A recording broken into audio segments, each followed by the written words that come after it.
Primero quiero decirles a todas las personas que nos visitan por primera vez, no quiero que se vaya a sentir incómoda por la palabra que hoy voy a dar.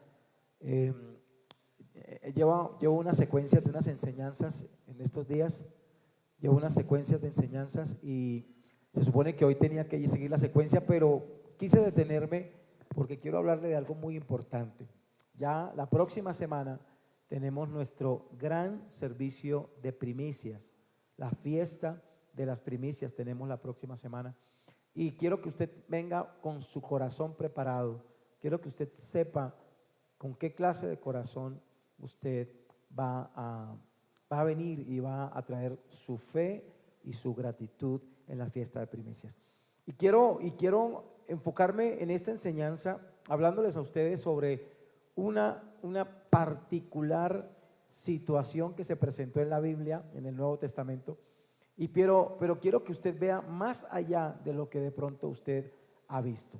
Vamos a abrir por favor en el libro de Marcos, capítulo 12, versículo 41 al 44.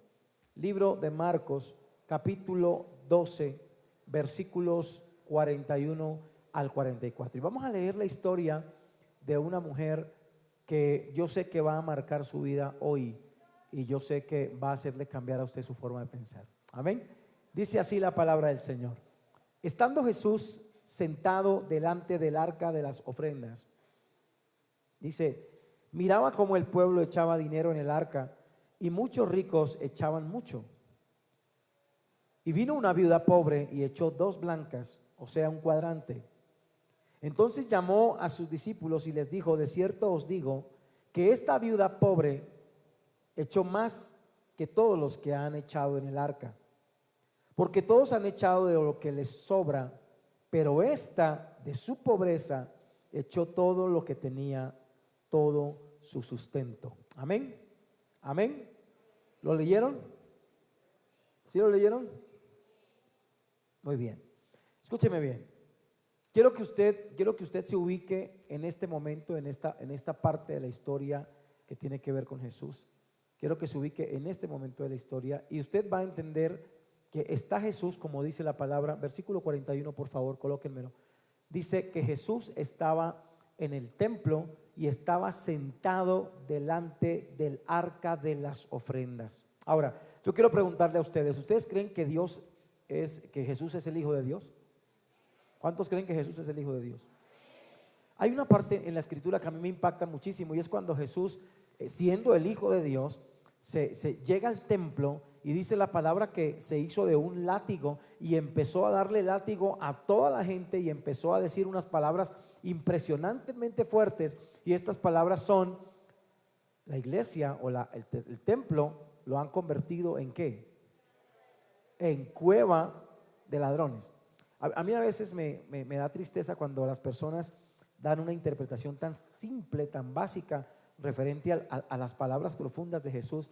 Y a veces hay hermanos que, por ejemplo, aquí yo veo a la hermana Danielita que está haciendo unos pastelitos para la danza y los vende, y hay gente que dice, ay, que van a convertir la iglesia en cueva de ladrones porque están vendiendo en la salida de la iglesia, están vendiendo una actividad, y en las iglesias no se puede vender nada porque se convierten en cueva de ladrones. Bueno, yo hasta ahora no sé, yo sé que Danielita no es una ladrona yo sé que ella es una mujer que ama a Dios con todo su corazón, pero cuando el Señor hablaba de cueva de ladrones no se refería al vender en la puerta de la iglesia. Ya le voy a explicar lo que significaba ser un ladrón en el concepto de Jesús. La Biblia nos enseña desde el libro de Levíticos cómo debe ser nuestra ofrenda cuando la traemos a Dios. La Biblia da varios parámetros y dice: primero, la ofrenda a Dios es lo mejor. ¿Cuántos decimos amén? Y segundo, la Biblia dice que es perfecta. Amén. ¿Por qué? ¿Por qué la palabra ofrenda, perfección y lo mejor van de la mano? Porque en aquel tiempo, en ese tiempo, no ahora, en ese tiempo, traer una ofrenda al templo era bastante complicado. Por ejemplo, lo hacían trayendo un becerro, trayendo una oveja o trayendo palomas. Las personas muy adineradas llevaban un becerro, las personas estrato 3, 4 llevaban una oveja, y las personas muy pobres llevaban palomas. Todos llevaban ofrenda al templo, no había excusa para no ofrendar. El problema no era llevarlo, era como Dios pedía la ofrenda. Dios pedía una ofrenda perfecta, escúcheme bien, y lo mejor. Entonces, ¿qué hacía la persona que iba a llevar a ofrenda al Señor? Lo primero que hacía era que cuando nacía el becerro, la persona separaba el mejor de todos los que había nacido y lo dejaba a un ladito, y durante un año, escúcheme bien, lo revisaba bien, que no tuviera huesos rotos, que no tuviera manchas, que fuera de un solo color, de un solo tono, de su color de piel. Y cuando lo revisaba y decía, esto es lo mejor que le voy a llevar al Señor, duraba un año con ese becerro, alimentándolo, cuidándolo, protegiéndolo, porque esa era la ofrenda al Señor. Entonces, durante todo ese año, el becerro permanecía en la casa y era cuidado, protegido y era valorado. Lo mismo pasaba si fuese una oveja. Obviamente las palomas pues simplemente era que fueran perfectas, que no tuvieran ninguna clase de malformación, etcétera, etcétera. Para Dios la ofrenda tenía que ser perfecta. Entonces la gente tenía que tomar ese sacrificio, esa ofrenda que iban a llevar. Si quedaba la casa a 10 kilómetros o a 20 kilómetros o a 30 kilómetros, tenían que tomar esa ofrenda, ese becerro, y tenían que llevarlo hasta el templo. No le podían pegar porque esa ofrenda no era ese becerro no era de ellos, era de Dios. Entonces no podían maltratarlo, porque si le dejaban una marca no lo podían sacrificar como ofrenda. Entonces lo que tenían que hacer era caminar al lado del becerro o caminar al lado de la oveja, ir llevándola al paso de la oveja o al paso del becerro para presentarla perfecta y sin ninguna bolladura como ofrenda a Dios.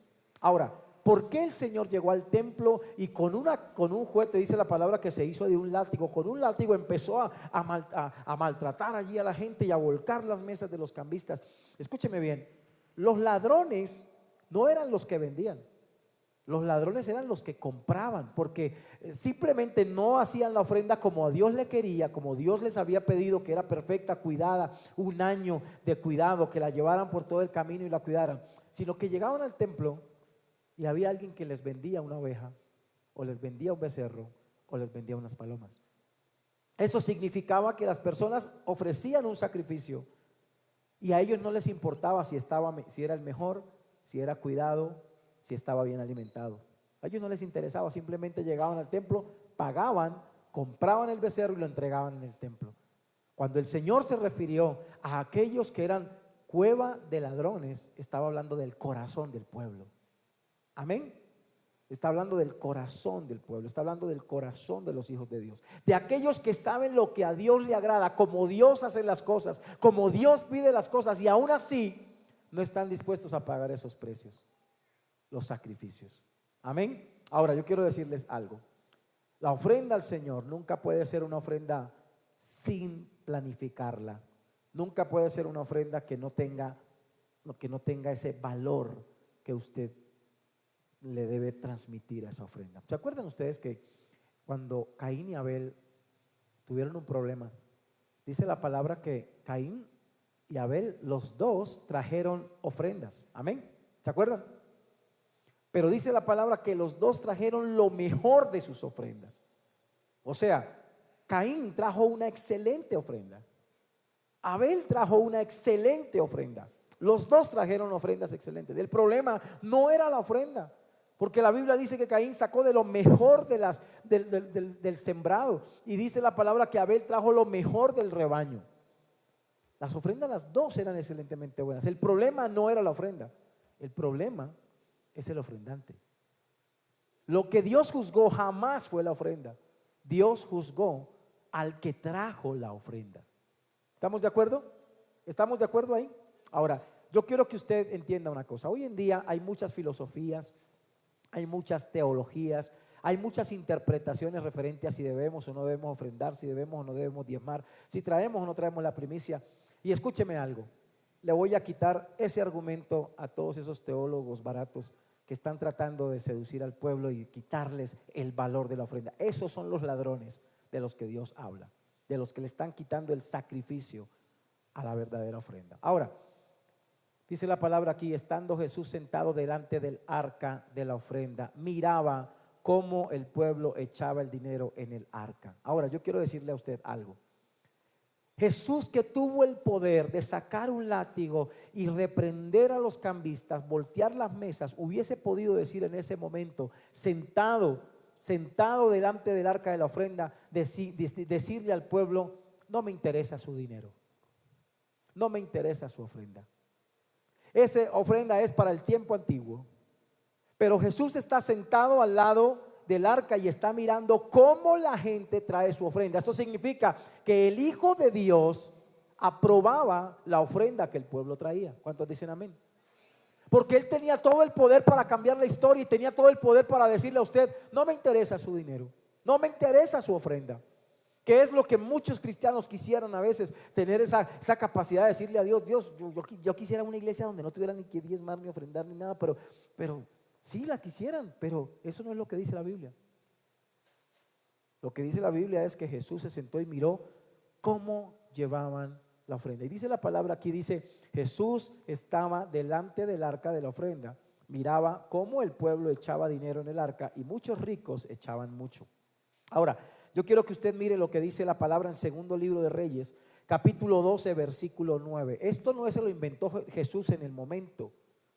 Eso venía de más de 800 a 1200 años antes, en el tiempo en que el sacerdote Joaida vio una necesidad en el templo. Mire lo que dice en segundo libro de Reyes, capítulo 12, verso 9. Dice: entonces el sumo sacerdote Joaida tomó un arca o un cofre, dice un arca, e hizo en la tapa un agujero y la puso junto al altar a la mano derecha, así que se entra en el templo de Jehová, y los sacerdotes que guardaban la puerta ponían allí todo el dinero que se traía a la casa del Señor. Fíjese esto desde esa época pudo haber sido detenido.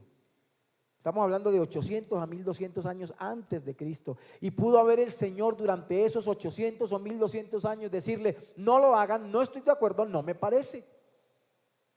Pero ese altar fue colocado por el sumo sacerdote al lado del templo para recibir la ofrenda. Y el Señor estaba al lado del templo donde estaba el arca, donde se recibía la ofrenda. ¿Sí me estoy haciendo entender? 800 años o 900 años antes ya existía esa forma de ofrendar en el templo, y Dios nunca dijo que no, y Jesús tampoco dijo que no. El Señor podía haber dicho en ese momento: no me traigan nada, no lo necesito. Sin embargo, el Señor estaba mirando a quienes ofrendaban. ¿Estamos de acuerdo? ¿Sí estamos entendiendo? ¿Por qué quiero centrarme en eso? Porque muchas veces nosotros juzgamos la ofrenda. Mientras nosotros juzgamos la ofrenda, Dios no juzga la ofrenda, Dios juzga al ofrendante. Dios mira el corazón de la persona que se acerca a Dios y que le es fiel y que sabe en quién confía. Amén. Quiero que sepa lo siguiente. Mire lo que pasó después de esto. En el verso 42 de Marcos dice: y vino una viuda pobre y echó 2 blancas, o sea, un cuadrante.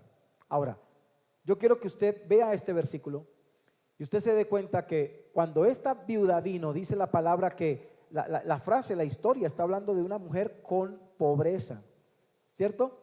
Dice que era una viuda pobre y echó 2 blancas o un cuadrante, o sea, un cuadrante. Ya le voy a explicar qué significa un cuadrante, 2 blancas. Ahora, cuando yo leo este versículo, a mí me hace pensar en lo que yo viví hace muchos años, hace algunos años atrás como pastor. Una hermana de la iglesia se me acerca a mí y yo no sé si a usted le pasa, pero hay personas que tienen un corazón con puros lamentos, ¿no? Y esta hermana se acercó a mí y ella tenía un buen sueldo, tenía una muy buena entrada, pero nunca le alcanzaba para ser fiel a Dios con sus diezmos. Y un día se acercó a mí y me dijo: pastor, lo que pasa es que yo trabajo, bueno, todos trabajan, yo trabajo, yo hago esto, yo hago lo otro, y no me alcanza, pastor, y yo no puedo traer el diezmo. Y yo como pastor, como humano, porque si usted toca mi sensibilidad humana, a mí me duele. Y como humano le dije a la hermanita: tranquila, hermana, yo la entiendo, no traiga su diezmo, cómaselo, disfrútelo. Yo pensé que había hecho lo correcto porque me estaba humanizando. Yo pensé que yo estaba haciendo las cosas como a Dios le agradan. Pero sabe que cuando leí este versículo me di cuenta de algo.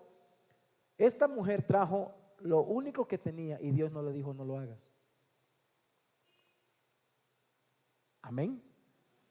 Trajo lo único. Y miren lo que dice en el verso 44 del mismo libro de Marcos. En el verso 44 dice que dio, en la última parte dice, esta en su pobreza dio todo lo que tenía, todo su sustento.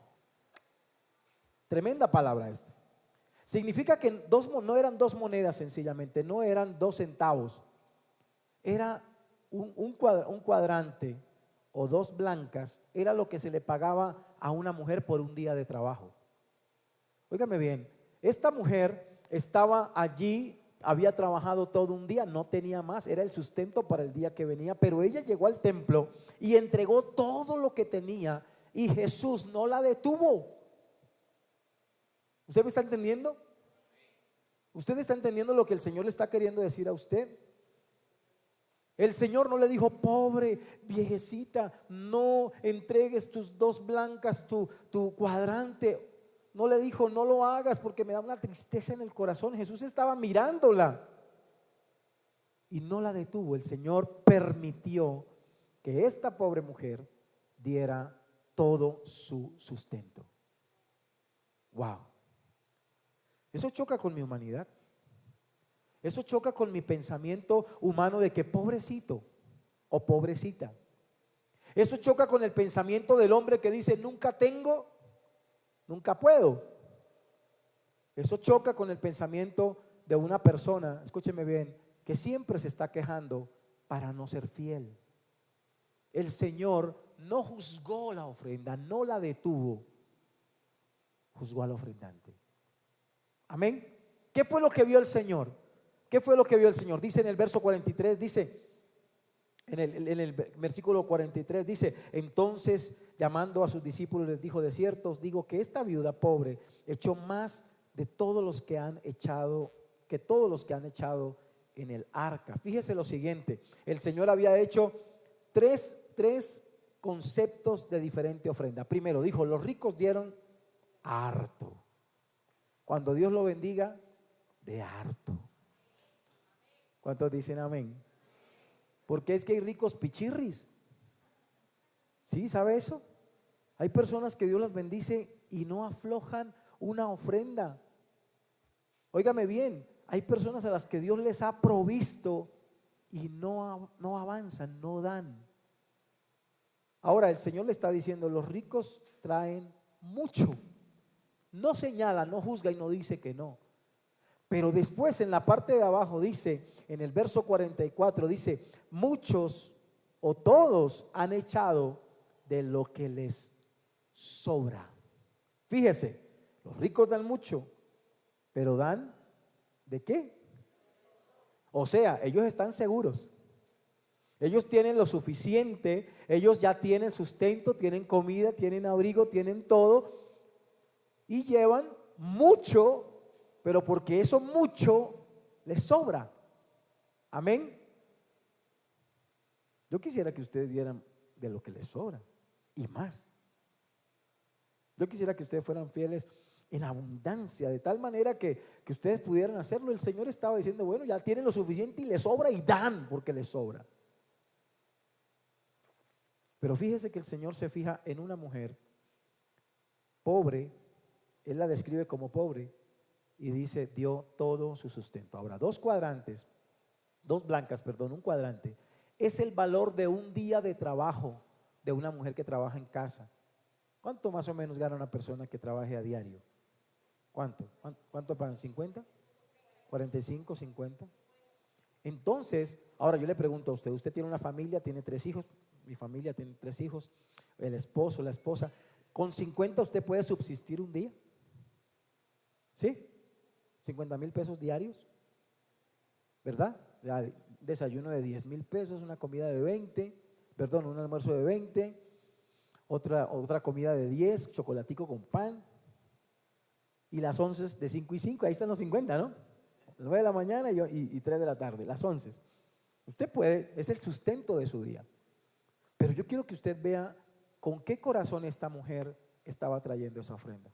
Ahora, mire lo que dice la palabra del Señor en el libro, en 2 Corintios 8:12. Mire lo que dice. 2 Corintios 8:12. Dice, porque si primero hay la voluntad dispuesta, será acepta según lo que uno tiene, no según lo que no tiene. Escúcheme bien, esto significa que la ofrenda es recibida de acuerdo a que usted lo dé con voluntad,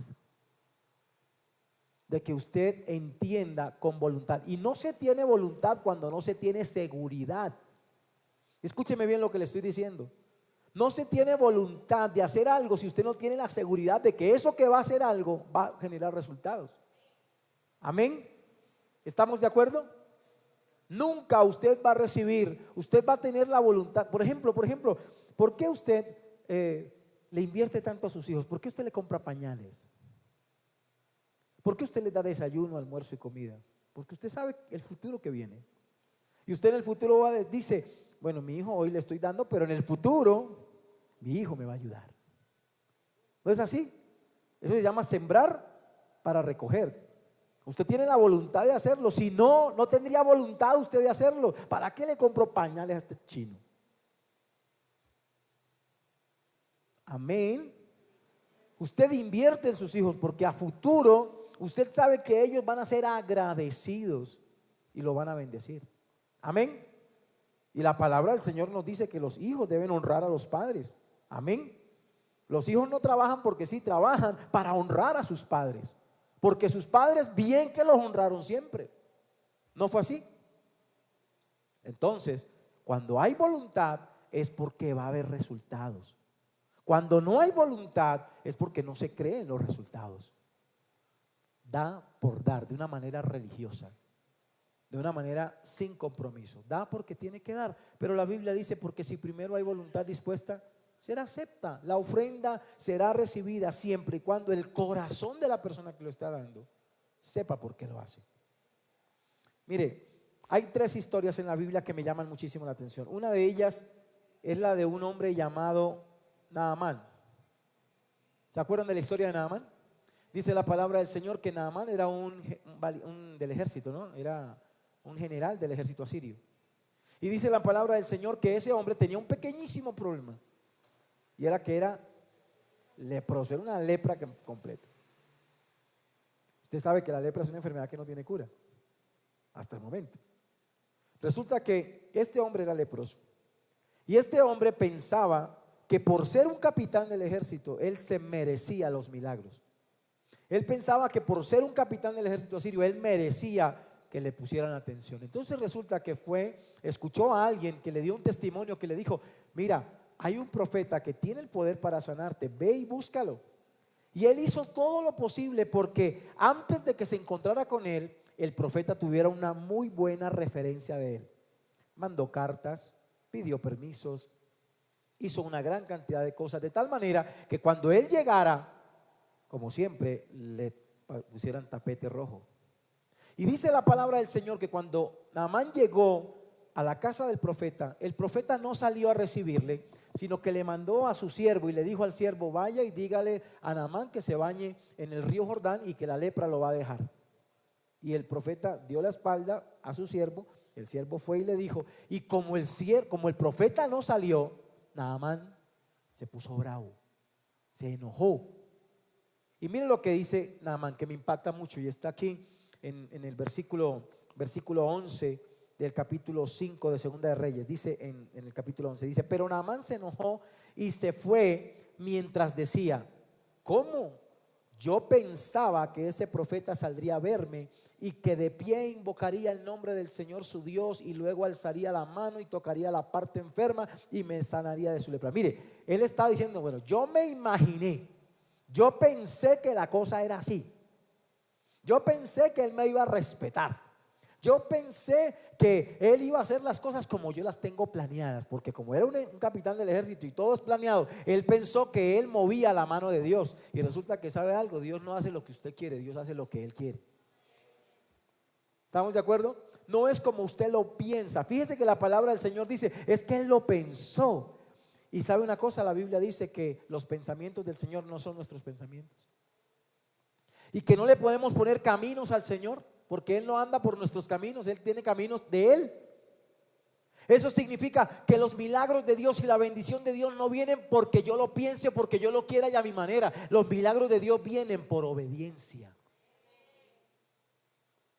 Y la palabra fue muy sencilla: vaya, lávese en el río 7 veces y punto.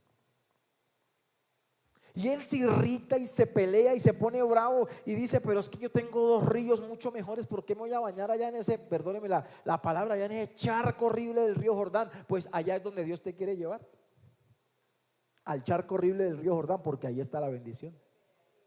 Mire, le voy a decir una cosa: cuando nosotros llegamos aquí a Bilbao, yo creo que las personas recuerdan muy bien cómo era este barrio hace 15 años, 14 años.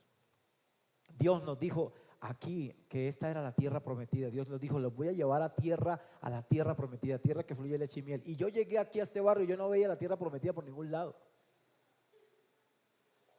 Porque Dios dice tierra prometida y Él está pensando una cosa, mientras yo tierra prometida estoy pensando otra. Pero no es como yo lo piense, es como Dios lo dice. Fuimos obedientes, el Señor nos trajo aquí, aquí nos quedamos y aquí Dios ha bendecido la iglesia. ¿Sabe por qué? Porque no es como yo lo pienso, es como Dios lo pensó, como Dios lo planeó y como Dios lo ejecutó. Porque el problema no es como yo lo piense, sino como Dios lo pensó y como Dios lo hizo y como Dios lo pensó y lo escribió. Así hay que hacerlo. No es a mi manera, es la manera de Dios. Pero hay otra persona que me llama también la atención y es una mujer.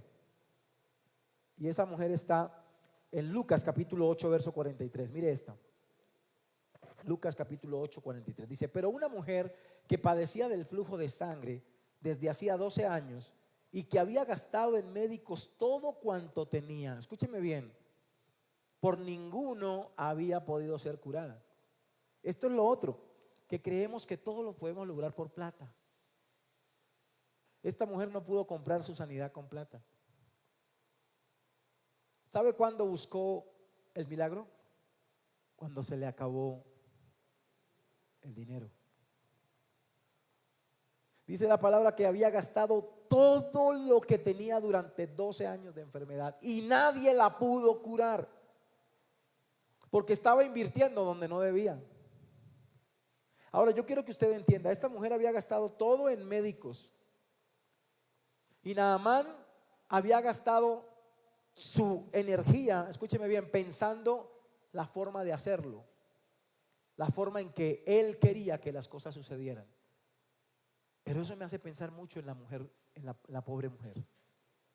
Una mujer que toma un día de su salario y lo lleva al templo, y que Dios no le dice no lo hagas, sino que valora el hecho de que sacrificó un día de su trabajo, lo entregó todo, lo dio todo. ¿Sabe por qué?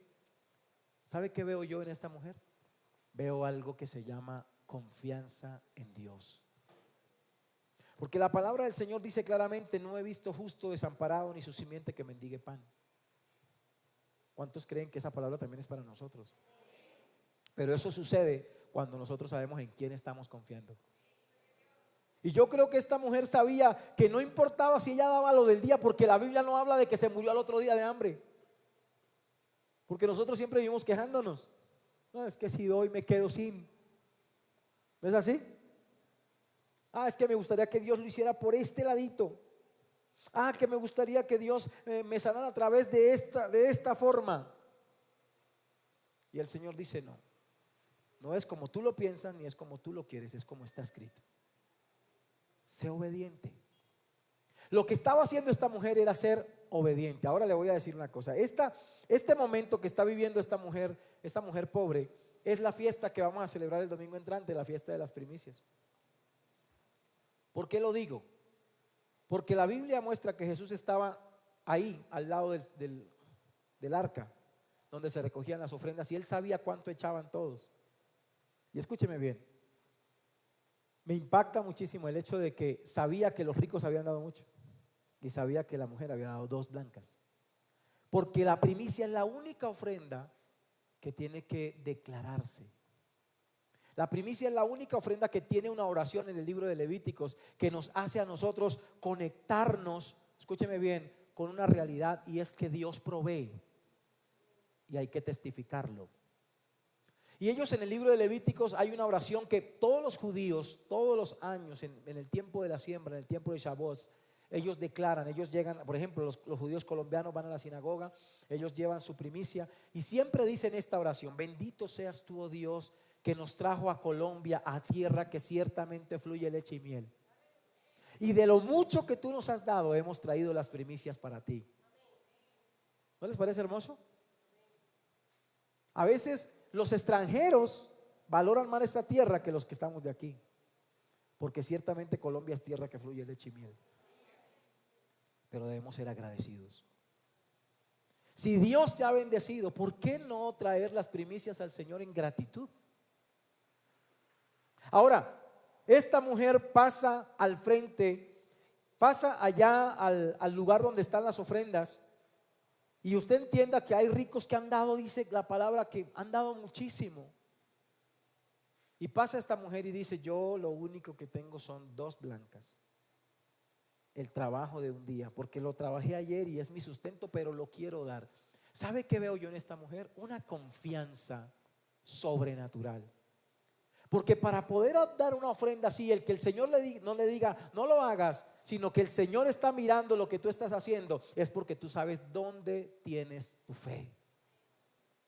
Que tu fe no depende del dinero, tu fe depende del Dios que está viendo tu corazón, de tu actitud. Claro, gracias, Florecita. Tu fe no depende de lo mucho que tengas, porque esta mujer tenía mucho, la mujer del flujo, y nada la pudo salvar. Naamán tenía todos los pensamientos y su mente tenía una serie de pensamientos y eso no lo salvó, eso no lo direccionó. Pero esta mujer, esta pequeña mujer anciana, pobre, según dice la palabra del Señor, que dio todo lo que tenía. Y cuando uno da todo lo que tenía en medio de la crisis, una de dos: o cree mucho en Dios y sabe de dónde viene la provisión, o está loca. Si tú le das a Dios con sacrificio, o le crees a Dios y a su palabra, o estás loco. Yo recuerdo una vez que un hermano vino a la iglesia, no aquí, fue a una iglesia.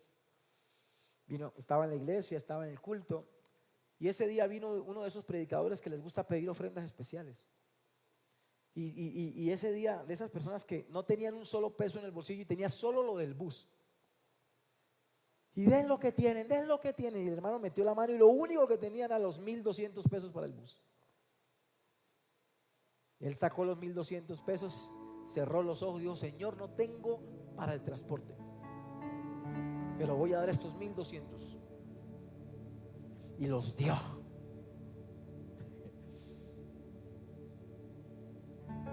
Se quedó sin para el bus.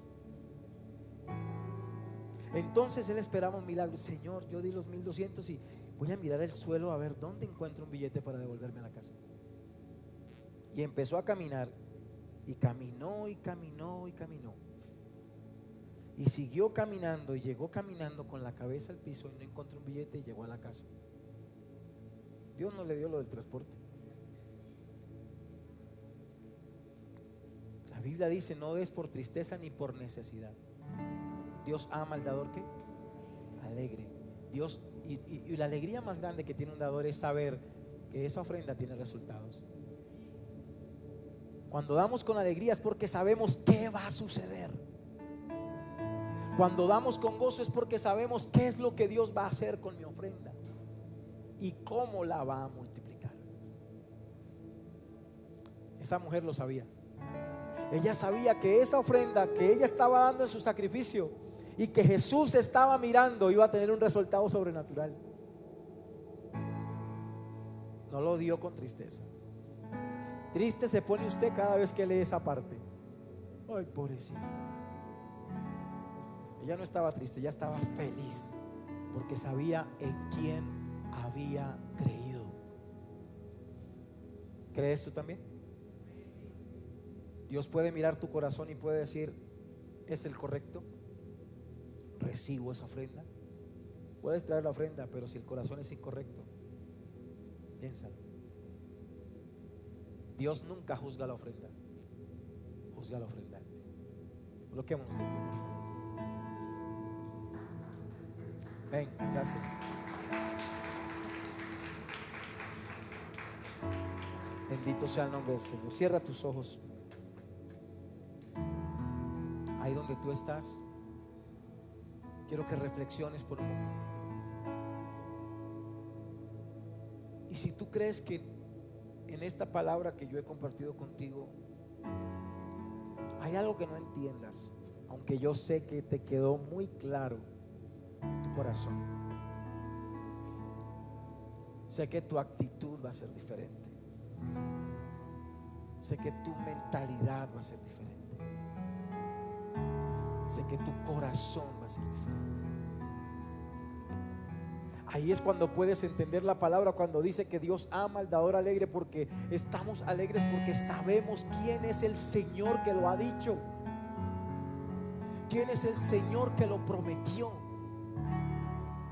Y cuando sabemos quién es Él, no hay tristeza, no hay necesidad, hay fe, hay confianza y hay seguridad. Y eso es lo que tú debes aprender como iglesia. ¿Sabes? Quiero que mientras estás orando, quiero que recibas esto que te voy a decir. Hace muchos años el Señor me permitió ir a un lugar a aprender sobre estos principios de la siembra y la primicia. Y yo veía cómo Dios se movía tremendamente allá.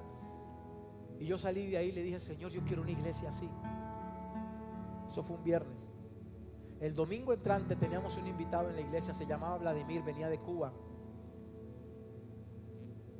Y él dio una palabra en la iglesia tremendo, pero él oró por mí y me dijo: Juan Carlos, Dios me ha dado una palabra y quiero transmitírtela. Y yo agaché mi cabeza y le dije: Señor, quiero escuchar qué es lo que tienes que decir. Y el Señor me dijo: voy a bendecir a todos los que van a estar en esta visión, bajo tu cobertura, porque los voy a bendecir a ellos. ¿Y sabe cuál es mi oración? Es que Dios lo bendiga a usted, porque si usted, Dios lo bendice, usted bendice la casa de Dios. Amén. Y yo le he dicho: Señor, yo quiero que esta iglesia tenga un lugar donde reunirse que sea tan lindo, tan especial, que dignifique a cada uno de sus corazones y personas. Y mi oración es: bendícelo, Señor, bendice a cada uno, porque yo sé que si Dios los bendice, está bendiciendo a la iglesia. Yo no necesito llenarme de dinero, necesito que tú creas la palabra de Dios, que tú vivas la experiencia de la fe. Y yo declaro hoy que esa palabra se va a cumplir en tu vida. Dios te ha traído y te va a bendecir en abundancia. Cada hombre, cada mujer, cada joven, cada adolescente, cada niño que está aquí tiene un sello de una palabra que nos dio el Señor hace 20 años. Dios los trajo y los va a bendecir. No olvides esta palabra, porque va a empezar a cumplirse en tu vida y lo vas a ver. Señor, gracias te damos, Señor, por esta palabra maravillosa.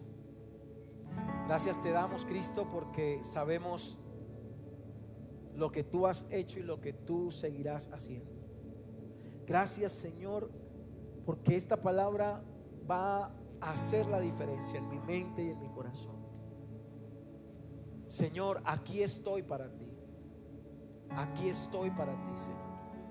Aquí estoy, Señor, porque confío en tu palabra, porque confío en tus promesas, porque confío en lo que tú, Señor, nos has enseñado. Obra de una forma sobrenatural y poderosa, Señor, en mi vida, y permite que yo pueda creer lo que tu palabra dice. Esa misma fe que tenía esta mujer pobre, Señor, que tuvo la valentía y el coraje de creerte tanto, Señor, que dio su sustento, pero sabía dónde tenía puesta su fe. Porque sé, Padre, que tú no eres hombre para que mientas, ni hijo de hombre para que te arrepientas. Y has dicho que vas a bendecir a tus hijos, y no es mentira, es una verdad. Gracias te doy, Jesús, por esta palabra maravillosa. Gracias te doy, Jesús, por esta maravillosa palabra que nos has dado, Señor. ¿Cuántos la reciben esta mañana? ¿Cuántos dicen esta palabra es para mí? Amén. ¿La reciben? Amén. Tomen asiento, mis amados.